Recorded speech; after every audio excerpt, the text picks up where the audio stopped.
कल जो है बात चल रही थी कि भगवान जो है उस शीशम के पेड़ के नीचे पहुंचे हैं भरत जी महाराज, जहां भगवान ने विश्राम किया था। और जब निषाद राज ने उसका दर्शन कराया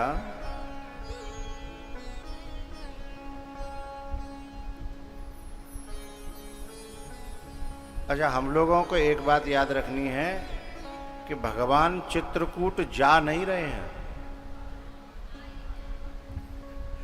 भगवान चित्रकूट की तरफ आ रहे हैं, और आज यहाँ आ जाएंगे। और अयोध्या से आज राम की प्रतीक छाया, राम का ही स्वरूप जो रामायण वाले गुरु जी हैं वह भी आज चित्रकूट में आ रहे हैं। और मैं तो सोच रहा हूँ कि बस वो आ जाए, उनके सौंप करके यहाँ की जो संवाद हुए हैं ना, बैठकें हुई हैं, उन सब बैठकों को उनके मुख से सुनने का मन है। तो जो आएंगे तुरंत ही उनको हम सौंप देंगे। और देखो कैसा संयोग बन रहा है, उतनी देर में हम चित्रकूट पहुंचे जा रहे हैं कथा में, है फिर आके वो संभाल लेंगे।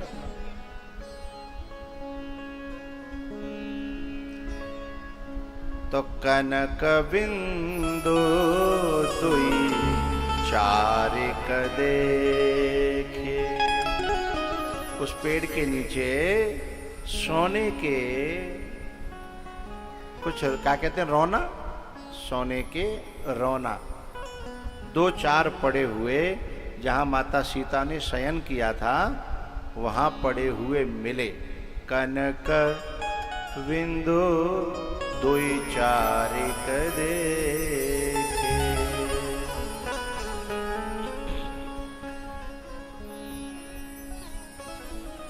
भरत जी महाराज ने उन बिंदुओं को, उन सोने के कणों को उठाया और राखे शीश शीय समलेखे, राखे शीश शीय समलेखे, सजल बिलोचन हृदय गलानी, कहत सखासन बचन सुबानी। भरत जी महाराज उनको शीश पे धारण करके और अपने सखा अर्थात निषाद राज गो से बात करते हैं। भैयाओ, यहाँ पे जो भरत जब निषाद राज से मिल गए हैं ना,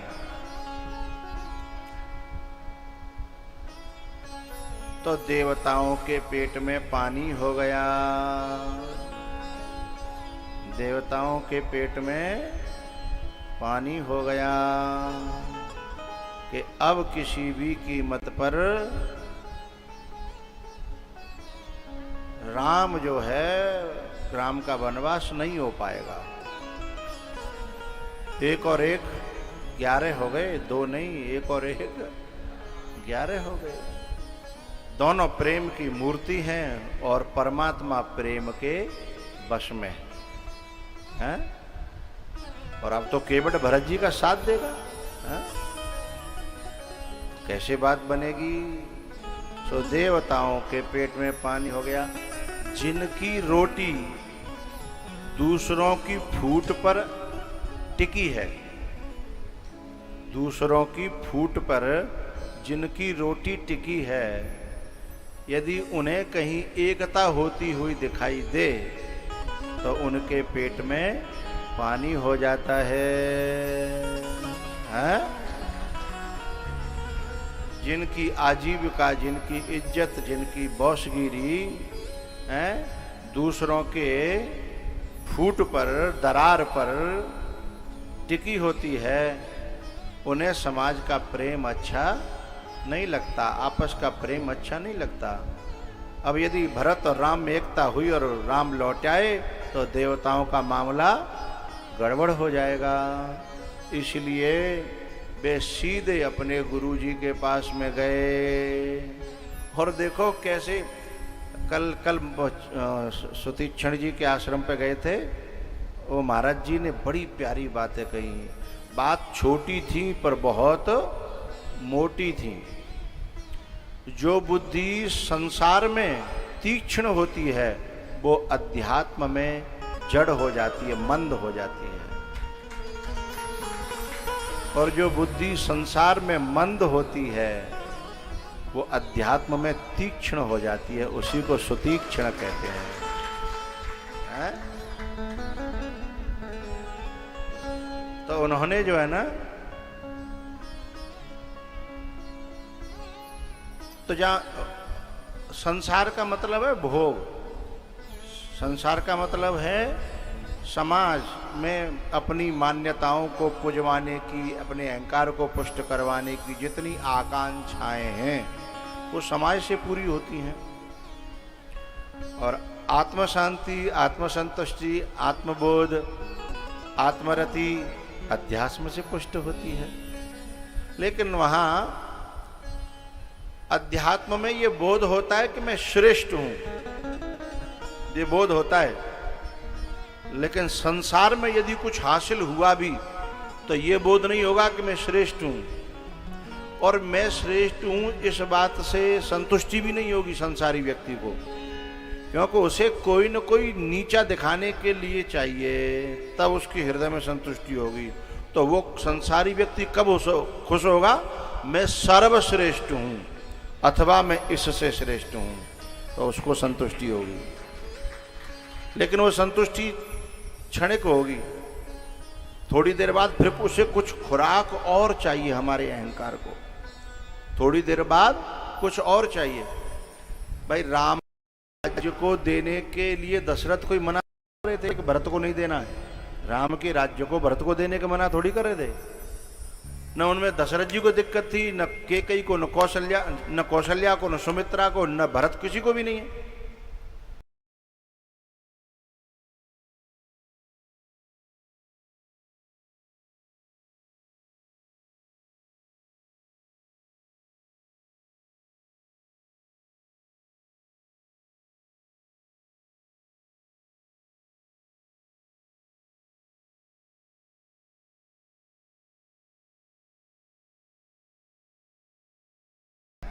वो दूसरे को दुख दे करके ही सुखी हो पाती है।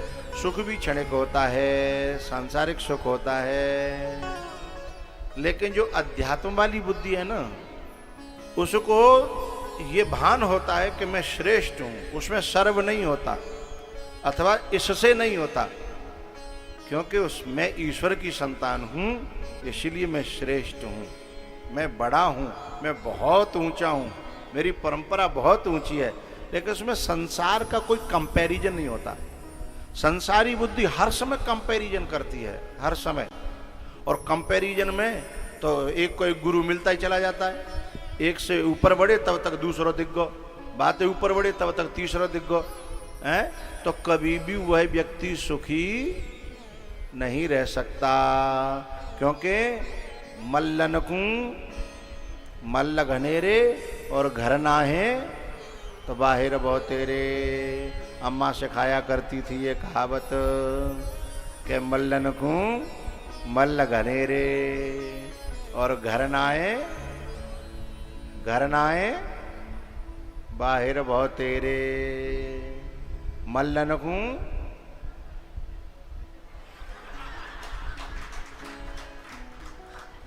भाई बात सही है, एक बार है गई तो है गई है?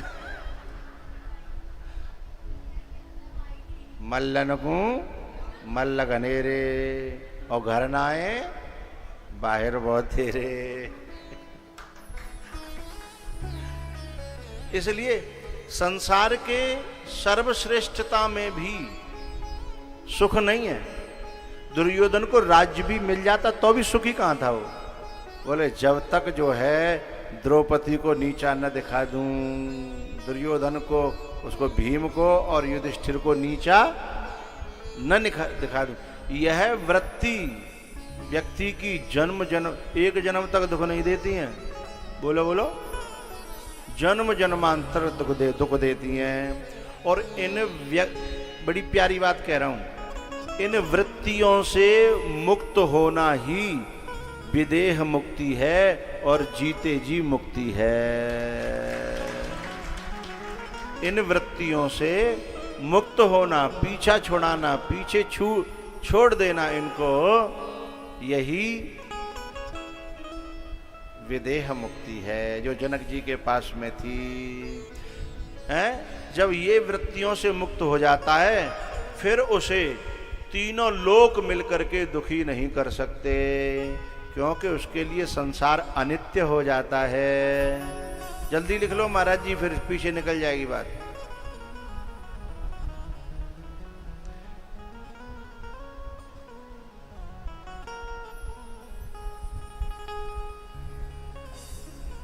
फिर बोलूं?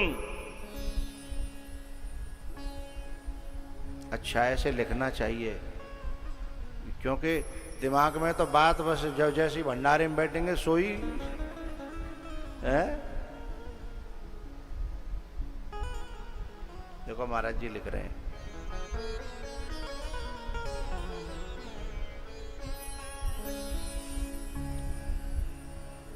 तो सर्वश्रेष्ठ और एक होता है श्रेष्ठ।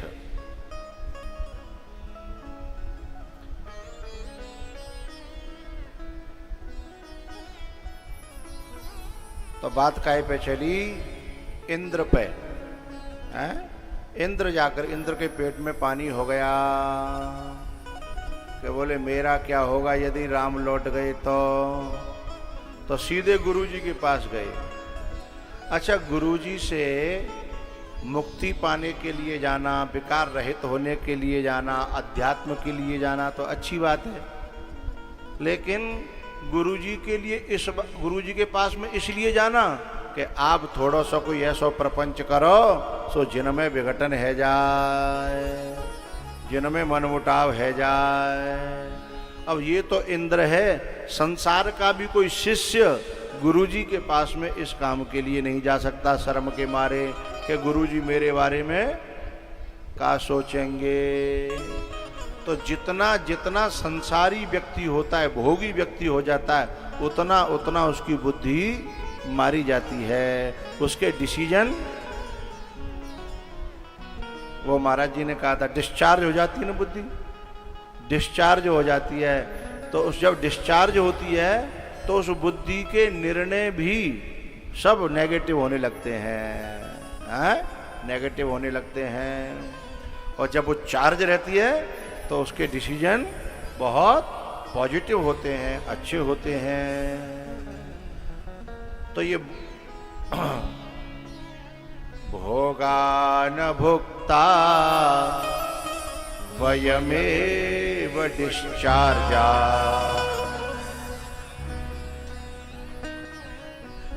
अरे अपने हिसाब से थोड़ा सा करो ना, वयमेव भुक्ता अर्थात डिस्चार्जा। भोगा न भुक्ता वयमेव भुक्ता। मैंने भोग नहीं भोगे, भोगों ने मुझे भोग लिया है। भोग उल्टे हम ही तो भोग गए, भोग तो ज्यों के त्यों संसार में अभी ज्यों के त्यों है, पर हम वैसे नहीं रहे पहले जैसे।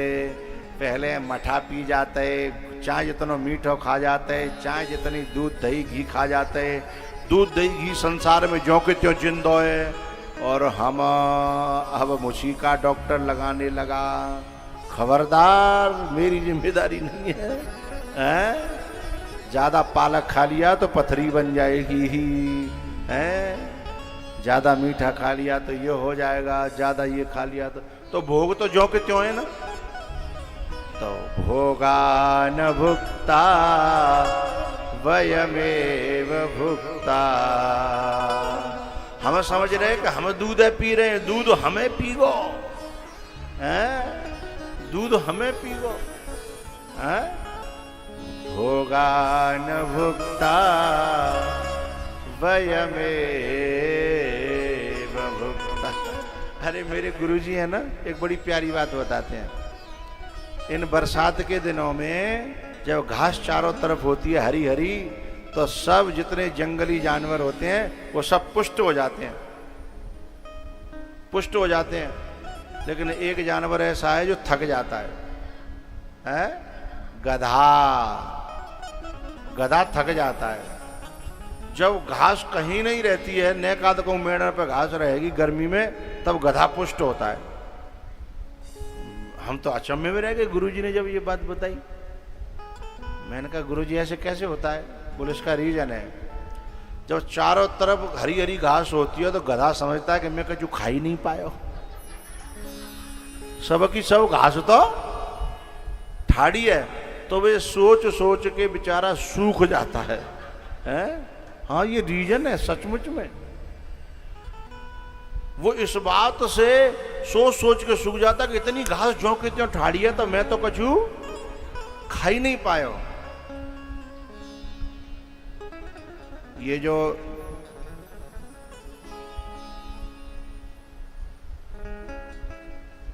सरकार में जिनका साझा होता है ना, सरकार में चाहे अधिकारी हो, चाहे नेता हो, चाहे कोई और हो, जिनमें सरकार का साझा रहता है, तो सरकार के खजाने में बहुत सारा धन रहता है, तो फिर जब वो नहीं खा पाते, मतलब खजाना बहुत दिखाई देता रहता है, खाने के बाद में भी वो सूखते रहते हैं कि बताओ इतना अबऊ रहेगा तो हम तो कुछ कर ही नहीं पाए हैं, इतनी साल हमारी बेकार चली गई। और गधा कब कब कब हष्ट पुष्ट होता है?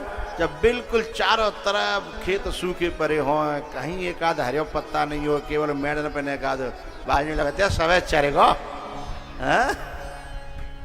मानसिक उसकी वो है डिसीजन। हाँ उसका इसका डिसीजन है इस प्रकार का, इसीलिए तो वो गधा है, इसलिए तो वो गधा है। एक बात मैं अपनी जन्मभूमि की आपको बताऊं। हमारे यहाँ सांसद थे मेरे गांव के, चौधरी दिगंबर सिंह। तो वहाँ और कुछ नेता लोग आए, भाषण हो रहा था। तो हमारे यहाँ जो जहाँ मैदान है, जहाँ उसे हम लोग पैंट कहते हैं, पैंट, तो वहाँ पे जो है टेंट लगा था, माइक लगा था, और वो तो शाम के समय पे चल रहा था भाषण। तो उसी समय जो है ना भट्टाओं से काम कर करके जो है ना गधे लौट रहे थे। तो वो बगल में होके बहुत ज़्यादा मात्रा में जा रहे थे। सो भाषण करते करते एक नेता बोला, अरे चौधरी साहब तुम्हारे यहाँ गधे बहुत हैं, तुम्हारे यहाँ गधे बहुत हैं। तो चौधरी साहब का नंबर आया। चौधरी साहब बोले, साहब कुछ तो हैं, कुछ बाहर से आ जाते हैं।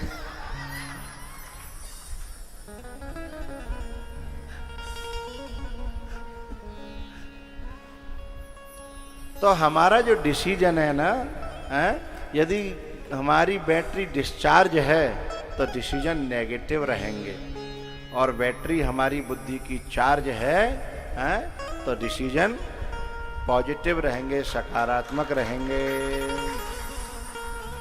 तो ये जो इंद्र है ना, गुरुजी के पास में पहुंचा। गुरुजी ने कहा, अरे राम राम राम राम राम राम राम राम, हमने 2 आंख वाले अंधे देखे थे, यहां तक कि 20 आंख वाले भी अंधे देखे थे। आज देखो 1000 आंख वाला अंधा दिखाई दे रहा है, 1000 आंख वाला। इंद्र के 1000 आंख थी। लोचन सहस न सूझसु मेरु, लोचन सहस न सूझसु मेरु।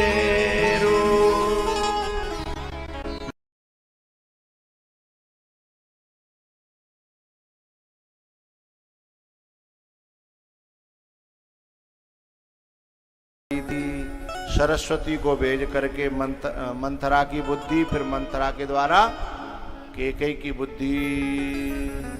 तब गुरुजी ने कहा, मूर्ख कहीं के, तू चेला तो मेरा है, पर बुद्धि थोड़ी 1 इंच भी मेरे जैसी तेरे अंदर नहीं आई। भाई सचमुच में शिष्यत्व तो तब है जब गुरु की विचारधारा, गुरु के संस्कार, गुरु के आइडियाज, गुरु की डिसीजन जो शैली है वह जब शिष्य में उतरती है तब गुरु को गर्व होता है। और गुरु के सब कुछ उल्टे होते हैं, गुरु के विपरीत हमारे डिसीजन हैं, विचारधाराएं हैं, संस्कार हैं, आइडियाज हैं विपरीत, तो फिर गुरु को बड़ा अटपटा लगता है, अजीब लगता है। फिर वो गुरुजी कहता है तो भी बड़ा अजीब लगता है। बोले तू मुझे गुरु कहता है और तेरे को ये नहीं पता कि ये भरत है, भरत, ये कोई केकई नहीं है, ये कोई मंथरा नहीं है। जिसके हृदय में सिया राम विराजते हों उसकी बुद्धि फेरने की बात करता है, हैं? अरे मंथरा की बुद्धि फेरना अलग बात है। और दूसरी बात, मंथरा की बुद्धि फेरने में राम की भी राजी थी, हैं? वो बात नहीं देखी, राम की भी राजी थी। और अब भरत की बुद्धि फेरने में वो चौपाई जो बार बार सुनते हो आप लोग, वो यही की है, जो अपराध भगत कर करई, जो अपराध,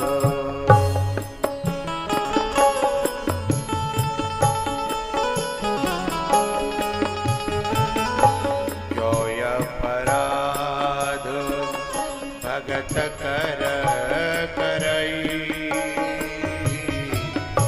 राम रोष पावक शो जरई।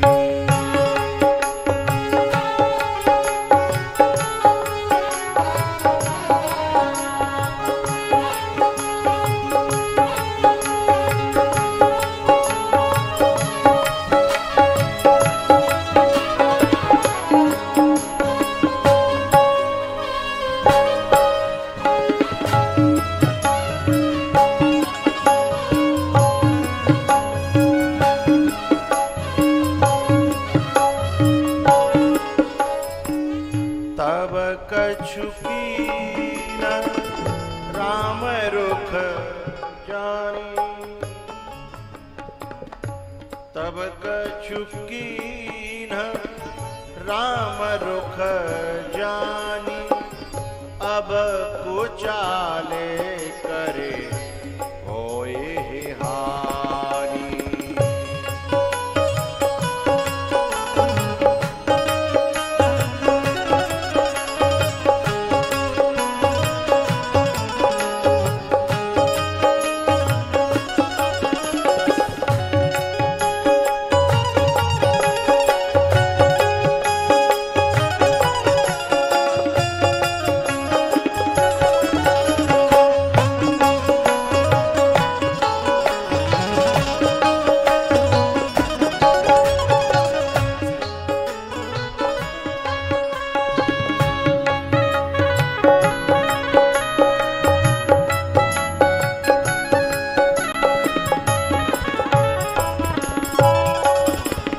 बात बताऊं आपको, हम जितने भी कथावाचक होते हैं ना, जो भगवान की प्रेरणा से कथा कहते हैं, रटी पिटी वाले नहीं। रटी पिटी वालों की तो कैसेट होती है, वो जैसे जो जो उनको लिखा रहता है वैसे कह देते हैं। लेकिन जो भाई हर्ट कथा कहते हैं, भगवान की प्रेरणा से कथा कहते हैं, उनकी एक समस्या होती है, उनके सामने आकर के स्वयं चौपाइयाँ और श्लोक ये कहते हैं, हमें छोड़ के न जाओ, थोड़ा सा हमको भी ले लो ना, हमको भी ले लो ना, हमको भी ले लो। जैसे दुकानदार माल बेचता है ना, अब हम यहाँ खूब, ये लोग हमसे बोले थे यहाँ भरत चरित्र ही कहना है, भरत चरित्र ही कहना है, पर भरत पर पहुँचते पहुँचते ही 5-6 दिन निकल गए। क्योंकि जो चौपाई आती है वो कहती मुझे क्यों छोड़ते हो, मैंने तुम्हारा क्या बिगाड़ा है, हैं? जो संवाद आता है कहता है मुझे क्यों छोड़ते हो, मैंने तुम्हारा, हैं? कभी कभी आपने देखा होगा रेड लाइट होती है ना, वहाँ गाड़ी रुक जाती है तो बगल में कुछ सामान बेचने वाले आते हैं ना, तो कभी कभी न चाहते हुए भी उसकी दीनता देख करके, हैं, उसका प्यार देख करके, उसकी अवस्था देख करके, भले ही सामान न लें पर कुछ देना पड़ता है कि नहीं नहीं गुब्बारे नहीं चाहिए हमें, चल तू ले जा, है ना। ऐसा ही हाल हमारे साथ होता है। अब ये संवाद है गुरु जी का और भरत जी का, ओ इंद्र का और गुरु बृहस्पति का। अब ये संवाद इतना प्यारा है, अब मैं सोच रहा हूँ कि आगे बढ़ना है, पर वो कह रहा है थोड़ा सा तो कहो ना, हमें भी कभी छुओ ना। इतनी कथाएं कहते कहते आपने हमको तो कभी, है जैसे कोई कहे ना तुम वाकई यहाँ चले गए, वाकई यहाँ चले, कहा देना हमारे यहाँ तो चलो ना, है ऐसा ये निवेदन करता है। और छोड़ना बड़ा, तो जो हम निर्णय, जो हमसे भक्त मांगते हैं वो न हो पावे तो उसमें हमारी गलती मत मानिएगा, गलती किसी और की है।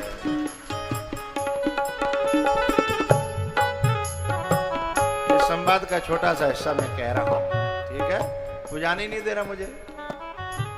गुरु जी कह रहे हैं इंद्र से, बेटा तू मेरा चेला है, मुझे कहते हुए शर्म आती है। तूने इतिहास नहीं देखा क्या? राम के प्यारे के संग में यदि कहीं कुचाल करने की सोची भी तो हाल क्या होता है? इतिहास भरा पड़ा है, इतिहास भरा पड़ा है। लोकहु वेद विदित इतिहास, यह महिमा जानहि दुर्वासा।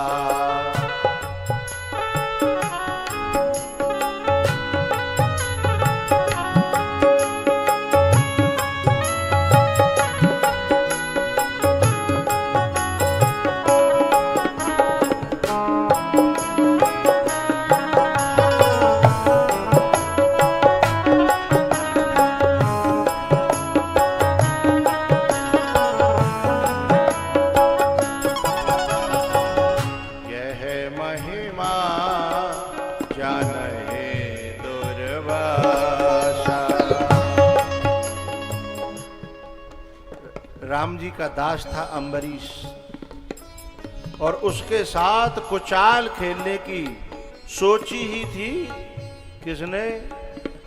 दुर्वासा ऋषि ने। और दुर्वासा कोई छोटी मोटी हस्ती नहीं है, देवों के देव महादेव का अवतार है। दुर्वासा ऋषि महादेव का अवतार है, पर चक्र के मारे लेने के तीनों लोकों में काहू बैठन कहा न। जैसे जयंत है वैसे ही दुर्वासा तीनों लोकों में बेहाल फिरे। भरत सरिस को राम सनेही, भरत सरिस को राम सनेही। जग जप राम राम जप जेहि, जग जप राम राम जप जेहि।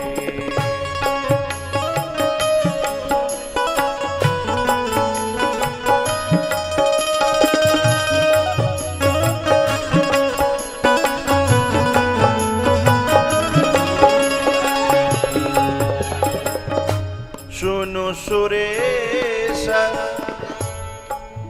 उपदेशो हमारा, सुनु सुरेश उपदेशो हमारा। राम ही सेवको।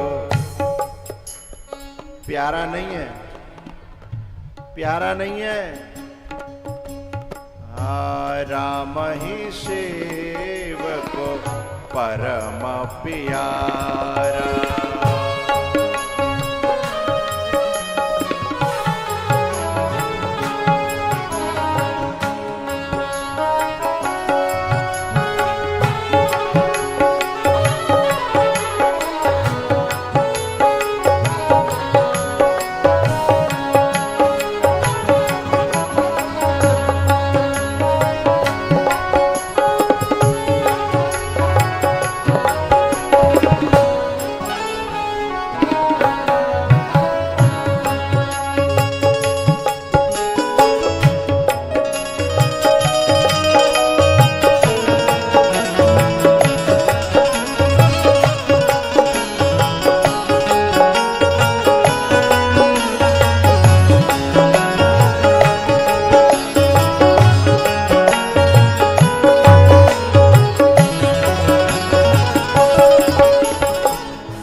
लोभी को खुश करना बड़ा सरल है। समझ गए? लोभी को खुश करने में क्या दिक्कत है? क्रोधी को खुश करना भी बड़ा सरल है। उसे झुकाव चाहिए, खुश हो जाएगा। मोही को खुश करना भी बड़ा सरल है। यदि सरल है किसी व्यक्ति को, यदि कठिन है किसी व्यक्ति को खुश करना, जिसमें लोभ न हो, जिनके मोह न हो, जिनके माया न हो, जिन्हें लालच न हो, उन्हें कैसे खुश करोगे? बड़ा कठिन है ना। जो विरक्त संत हो, जिसे किसी चीज की जरूरत नहीं है, उसे कैसे खुश करोगे? दो व्यक्तियों को खुश करना बड़ा कठिन है, परमात्मा को और ऐसे महात्मा को।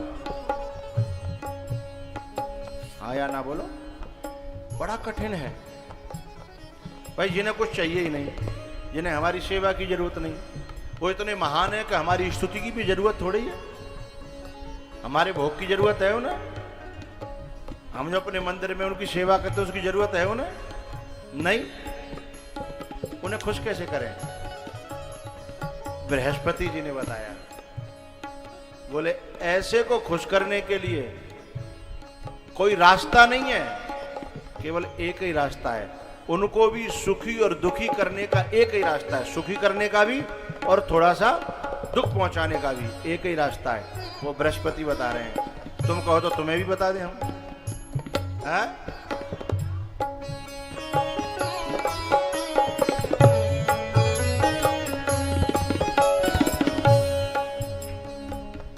आपका मन गार्डन गार्डन हो जाएगा। भगवान ने कभी भी नहीं कहा है कि मैं अपनी पूजा से खुश होता हूं, अपनी सेवा से खुश होता हूं, अपनी स्तुति से खुश होता हूं। हैं? कभी नहीं कहा। लेकिन क्या कहते हैं भगवान? बृहस्पति कहते हैं इंद्र से, इंद्र यदि ठाकुर जी को खुश करना है, मानत सुख सेवक सेवकाई, मानत सुख सेवक सेवका। हम भगवान के दासों की जो सेवा करते हैं ना, यहाँ जो भक्त लोग आए हैं, उन्हें जे अयला को और जे बंटू हैं, सतीश, ये जो खीर खवाए रहे कहाँ है? न्यों ही ना खवाए रहे। क्योंकि भक्तों की सेवा करने से भक्त चाहे हमें दुआ दे या न दे, बापे दुआ देवे को कुछ होए या न होए, लेकिन इनकी सेवा करने से मानत सुख सेवक सेवकाई, सेवक वयरो वयर अधिकारी।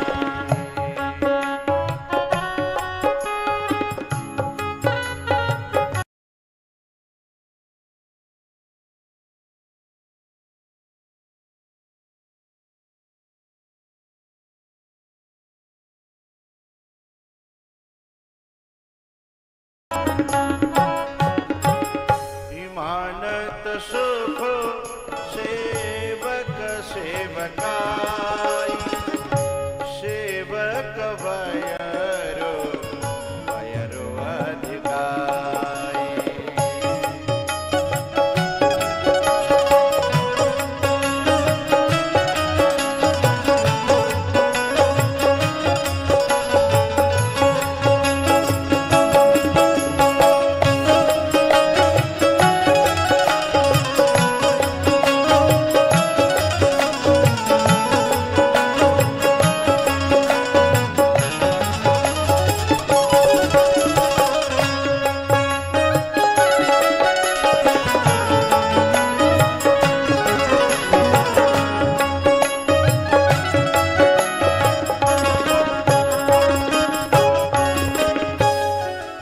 सीरियल है महात्मा बुद्ध, कभी समय मिले तो देखिएगा।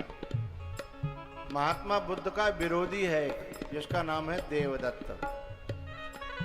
बुद्ध ने कभी उसका अहित नहीं चाहा, बुरा नहीं चाहा, और वो दिन के 24 घंटे, दिन और रात के 24 घंटे ये सोचने में लगा है कि बुद्ध को कैसे मारा जाए, नीचा दिखाया जाए, नष्ट किया जाए, हैं? और बुद्ध को पता ही नहीं, बुद्ध को पता ही नहीं है। और जितना जितना वो बुद्ध का अहित करना चाहता है, उसका स्वयं का उतना ही ज्यादा अहित हो जाता है। क्यों हो जाता है? सेवक वयरो वयरो अधिकार। एक पहाड़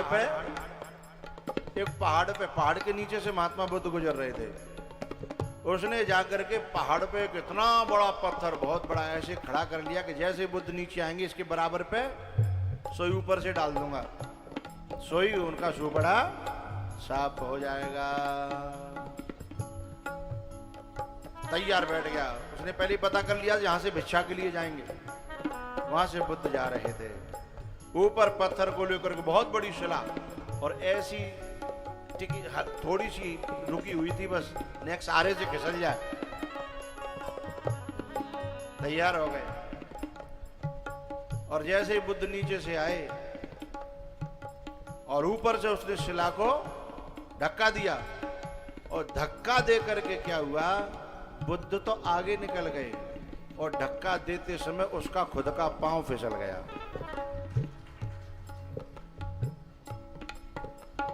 खुद का पांव फिसल गया। अब वो कभी शिला के इधर, कभी शिला के उधर, पूरा लहू लुहान हो गया। अब बुद्ध को तो पता भी नहीं है। बुद्ध ने उसको उठाया और जो है घावों पर मरहम लगाई। हाय राम, बुद्ध दुखी हो रहे हैं, लेकिन वो भीतर ही भीतर जल रहा है, सुलग रहा है कि जितना जितना मैंने इसका बुरा करना चाहा, उतना उतना मेरा तो बुरा हो गया, पर मैं इसका बुरा नहीं कर पाया। बुद्ध ने स्वयं उनके घावों पर, उनका एक शिष्य था, वो वैद्य था, वो वैद्य को, उस वैद्य को, जो वैद्य के द्वारा उसकी इलाज कराया। ऐसा क्यों हुआ कि उसका पैर फिसला?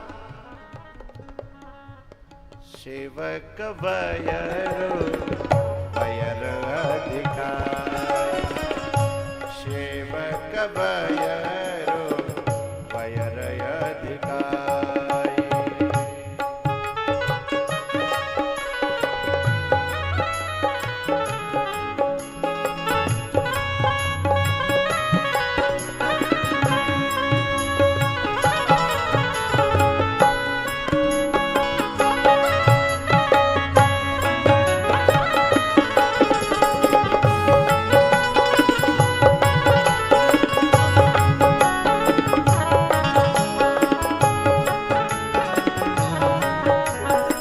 इसलिए हे राजन, हे इंद्र, एक मेरी बात मानो। बोले बताओ गुरुजी। राम सदा सेवक रुचिरा, ये चौपाई यहीं की है। राम सदा सेवक रुचिरा, वेद पुराण। हम अभी तक संत सब साखी बोलते थे, इसमें लिखा है वेद पुराण साधु सुर साखी, वेद पुराण साधु सुर साखी।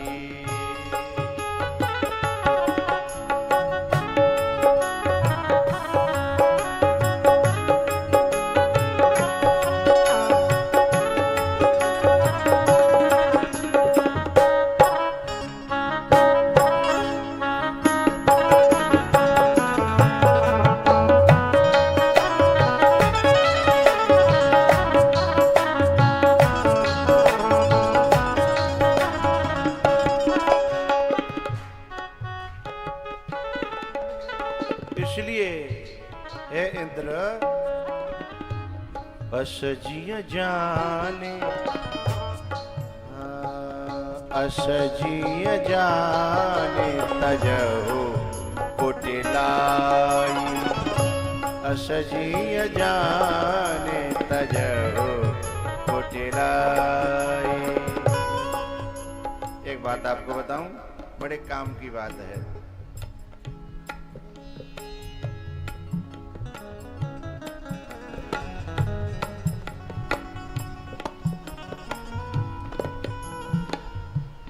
एक अनपढ़ व्यक्ति और एक सीधा सरल व्यक्ति एक कॉलेज खोलता है और होटल खोलता है, लेकिन वो हिसाब किताब में बहुत ज्यादा होशियार नहीं है। तो होशियार व्यक्ति को हिसाब किताब करने के लिए रखता है। मेरी बात पे पहुंचिएगा। यानी लक्ष्मी किसके यहां आना चाहती है? चतुर के यहां आना चाहती तो उसे ऑनर बनाती, मैनेजर नहीं।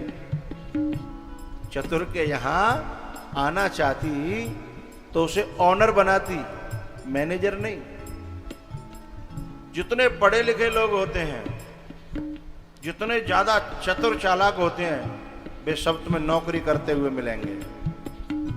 इंजीनियर बताओ, मैनेजर, होटल मैनेजमेंट हो, एमबीए हो, है ना, ये सब तुम्हें नौकरी करते मिलेंगे, फिक्स इनकी रेट होगी, है। लेकिन जो प्रतिष्ठान खड़े होंगे उन्हें हिसाब भी करना बहुत अच्छी तरह नहीं आता, और उनका माल बहुत मारा भी जाता है, और वो जानते भी हैं कि मेरे नीचे मैनेजर कितना मार रहा है, मेरे नीचे मैनेजर के नीचे का जो उप मैनेजर है वो भी कितना मार रहा है, मेरे नीचे जो गाड़ी चलाता है वो गाड़ी को, जो गाड़ियों का देखभाल रखता है पूरे हॉस्पिटल की, पूरे स्कूल की, वो कितना मार रहा है, उसे पता होता है। मेरी बात समझ में आ रही है? लेकिन क्या है, वो कुछ कहता नहीं है, यद्यपि वो चुपचाप खड़े रहते हैं। बोले क्यों? क्योंकि जो बड़े होते हैं सदा बड़े रहते हैं। यद्यपि वो चुपचाप खड़े रहते हैं, पर जो बड़े होते हैं ना, वो सदा बड़े रहते हैं। चतुर नौकरी करता है और सरल मालिक बनता है।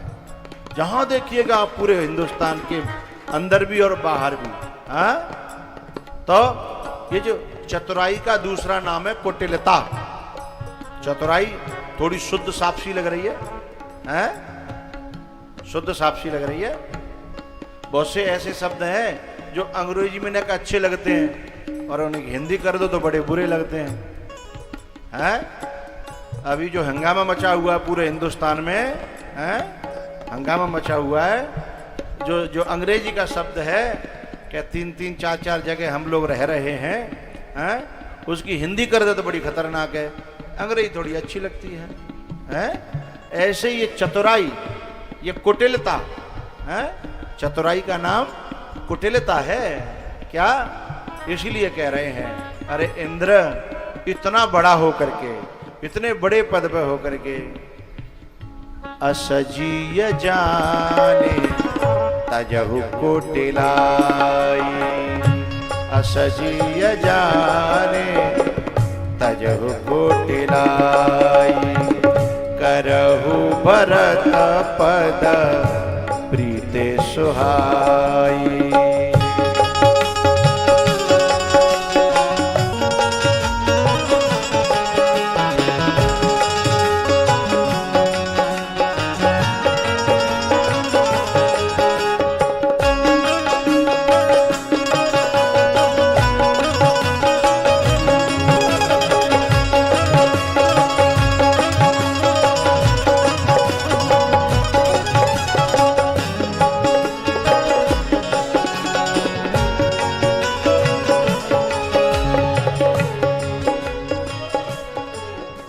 ऐसी गुत्थी को सुलझाया, गुरु गुरु होता है। क्योंकि हम जो देखते हैं वो पता नहीं हमारा मोह दिखा रहा है, या हमारा लोभ दिखा रहा है, या हमारा स्वार्थ दिखा रहा है, या हमारा काम दिखा रहा है। लेकिन गुरु जो दिखाता है ना, इन सबसे अलग हट करके, यदि हमारा दुराग्रह न हो तो गुरु जो दिखाए हम देख लें तो हमें तुरंत शांति मिल जाएगी। गुरु जी ने गुत्थी खोलती, इंद्र तुम्हें भरत बुरे लग रहे हैं ना, तुम्हें भरत बुरे लग रहे हैं, ये भरत में कोई दोष नहीं है, भरत में कोई कमी नहीं है, भरत तुम्हें इसमें गलत लग रहे हैं, तो दोष कहाँ है? दोष तुम में आ गया है। तुम दोष हटा दोगे तो तुम्हें भरत भी बुरे नहीं लगेंगे। तुम जो सोच रहे हो वो वहां बिल्कुल है ही नहीं। भरत राम को लौटाने नहीं आए। ले घटना घटित हो रही है, सामने दिख रहा है, पूरा योजना बन रही है, सब लोग कह के आए हैं, वादा करके आए कि लेके आऊंगा। बोले घटना को तुम जैसे देख रहे हो वैसे न देखो, जैसे मैं दिखा रहा हूं वैसे देखो। स्वार्थ विवश विकल तुम हो, तुम्हारा स्वार्थ तुम्हें इस घटना को इस तरीके से दिखा रहा है। अरे बोले भरत ही जान राम परछाई, भरत जो है राम की परछाई है, राम जो करना चाहेंगे भरत वही करेगा। भरत अलग से कुछ अपना अहम रखता ही नहीं है। लेकिन तुम्हें जो परेशानी हो रही है उसके पीछे तुम्हारा स्वार्थ तुम्हें ये दिखा रहा है। स्वार्थ विवश विकल तुम हो, भरत दोष नहीं। शब्द देखिएगा, भरत दोष नहीं राउर मोहु, भरत दोष नहीं राउर मोहु। ये मोह तुम्हारा है जो भरत में दोष दिखा रहा है। नहीं, भरत को यदि उस दृष्टि से रहित होकर के मेरी आंख से नेक देख तो लो, तुम्हें भरत से दोष द्वेष नहीं, भरत से तुम्हें प्रेम हो जाएगा। सोने सुरवर सुर गुरु बरवानी, भा प्रमोद मन मिटी गलानी। इंद्र यदि अपनी आंख का दुराग्रही होता ना कि मैं जो देख रहा हूं वही सही है, तो गिलानी मिटती नहीं। या तो गुरुजी को मजबूर कर देता कि मैं जो कह रहा हूं या तो वो करो, और नहीं तो तुम फिर मेरा हित नहीं चाह रहे, और ऐसा करके गुरु से अलग हो जाता। जैसे दुर्योधन स्वयं पिता में भीष्म से कई बार कह गया कि तुम जो है भले ही खड़े मेरी तरफ हो पर तुम मेरा भला नहीं चाहते। दुर्योधन कई बार कह गया था, पर पिता में भीष्म वचन से बंधे थे, इसलिए उस घूंट को पी जाते थे।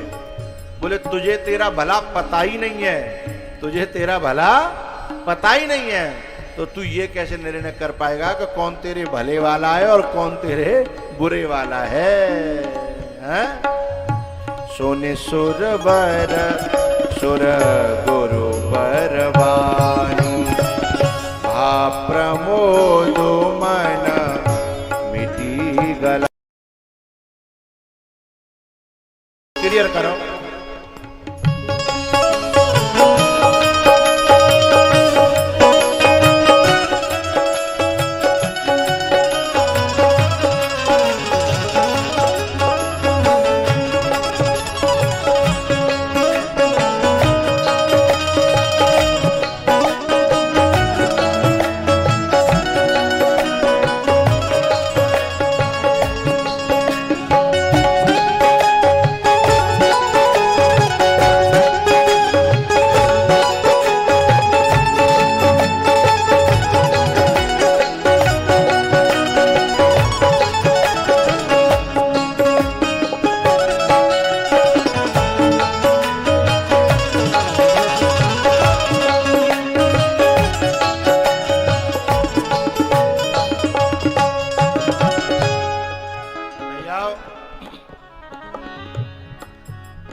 जो प्रपंच साधना चाहते थे, कुटिलता करना चाहते थे, ये केवट और भरत जी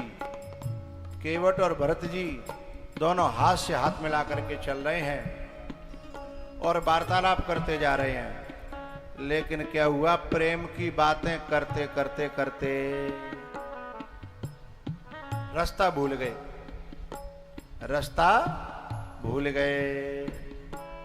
जो रास्ता भूल गए और अभी भी सोच में नहीं, सुध नहीं है उन्हें कि हम कहाँ जा रहे हैं। होता है ना कभी कभी हम खो जाएं वार्तालाप में तो कहीं पहुंच जाते हैं। रास्ता भूल गए प्रेम विवश, प्रेम विवश होकर के वो रास्ता भूल गए।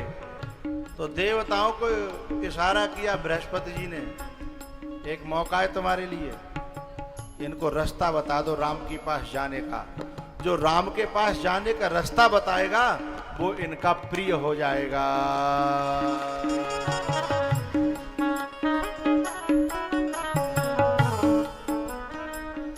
सोई देवताओं ने क्या किया, भरत जी के आगे आगे फूलों की वर्षा करके, फूलों को यूं मोड़ करके फूलों की वर्षा आगे आगे करी। तो जहां जहां फूल बरस रहे एकदम याद आई, फूल यहां कैसे बरस रहे, यहां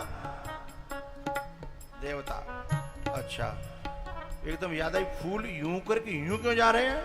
तब केवट को याद आया, गलती हो गई, क्षमा करना, रास्ता यूं नहीं है, रास्ता तो यूं ही है।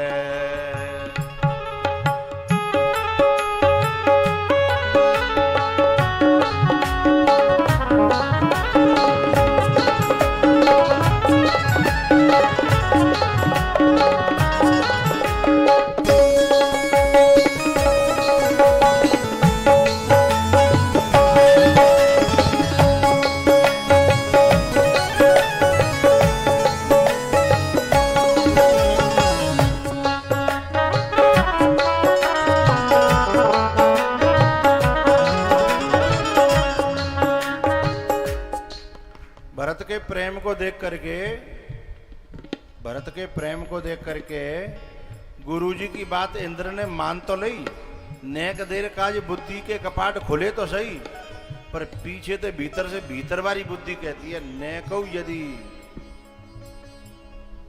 भरत की चली तो मामला गड़बड़ हो जाएगा।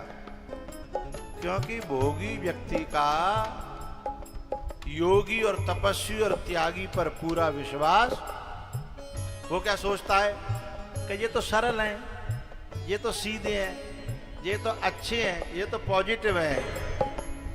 लेकिन सब दुनिया पॉजिटिव थोड़ी है, सब दुनिया सरल थोड़ी है, सब दुनिया इन जैसी थोड़ी है। जब यदि ऐसो भयो तो फिर मामलो गड़बड़ है जागो, जे तो हाल हाथ जार देंगे कि कोई बात ना, मुझे सिखाने लगेंगे, कोई बात ना हैगो तो है जान दो और कजू देखेंगे। इसलिए हमें इनकी बातों पर ज्यादा विश्वास, इनकी बातों पर ज्यादा विश्वास ऐसा होता है ना। अरे हाँ ना तो करो करो भाई, हाँ बोल दो गुरुजी तो गुरुजी हैं, उनको कुछ ज्यादा आता जाता तो है नहीं, हैं वो इन ज्यादा वैसी बातों को तो समझते है नहीं, है ना। इसलिए ठीक है, उनकी कथा सुनना चाहिए, उनकी आज्ञा का थोड़ा बहुत जितना बने, अपन को संसार में रहना है तो कुछ अपने हिसाब से भी चलना पड़ेगा। ऐसा बुद्धि हमारी कहती है ना, न्यों करो ना, न्यों करके न्यों है। तो भरत जी महाराज के ठीक है, गुरुजी ने कहा अच्छी बात है, बढ़िया बात है, पर भाई हम अपना प्रयास क्यों छोड़ें। फिर सरस्वती के पास गए, सरस्वती के पास कि देवी एक बार तो तुमने हमारी बात काम की करी, एक मौका और आयो है। गुरुजी ने तो हम समझा दे, पर गुरुजी हम कैसे समझाएं। गुरुजी बात है ना समझ रहे, जो बात है का है बात है, गुरुजी ना समझ पाए रहे। तुमको तो पता है भरत के भगती के बस में अच्छे अच्छे की बुद्धि है गई। भरत भगते बस भई मति मोरी।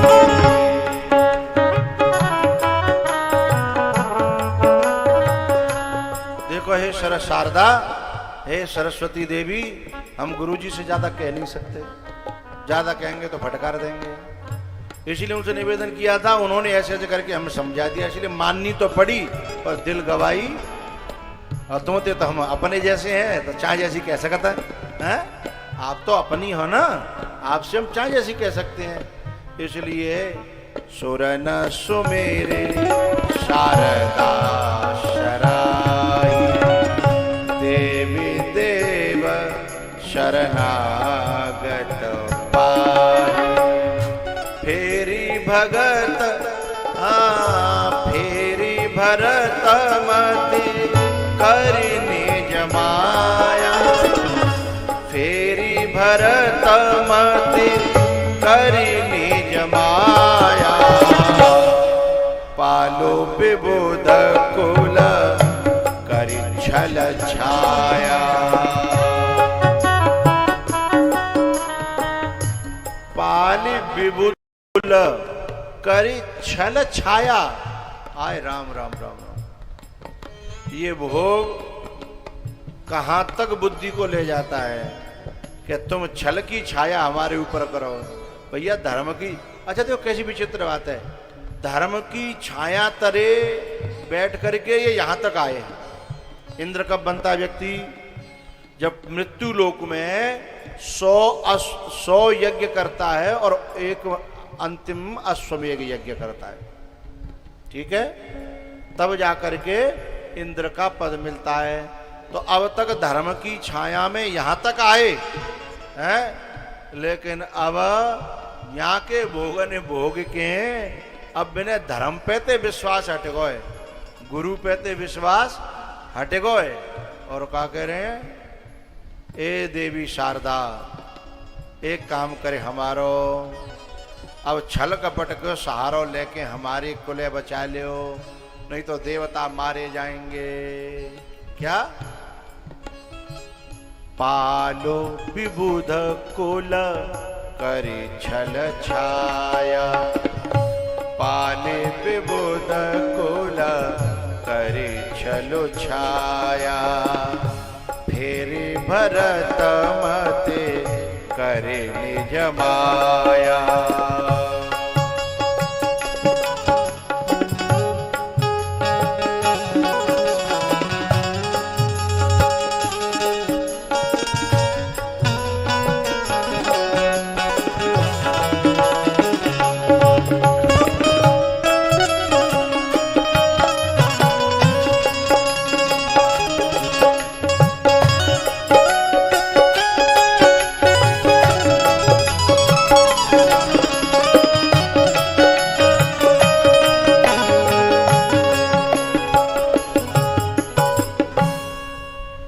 विबुध विनय सुने देवी सयानी, देवताओं की गोविंद गाले गोपाल गाले।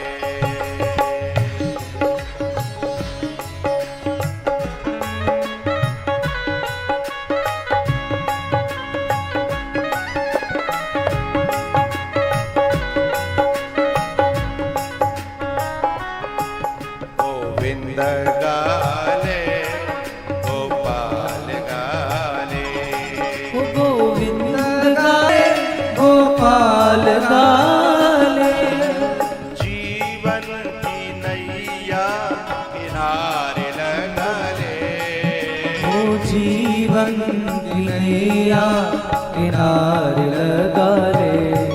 गोविंद गाले गोपाल गाले, गोविंद गाले गोपाल गाले। हरि बोल।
गोविंद गाले गोपाल गाले गोविंद गाले गोपाल गाले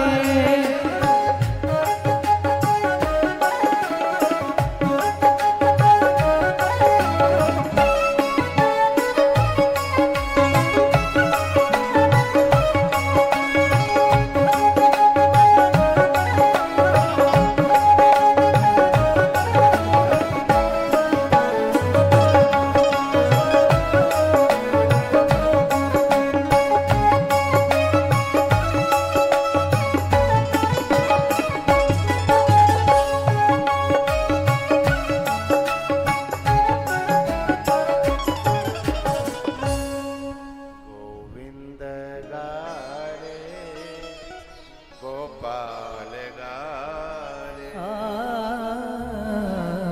जीवन की नैया किनारे लगा ले।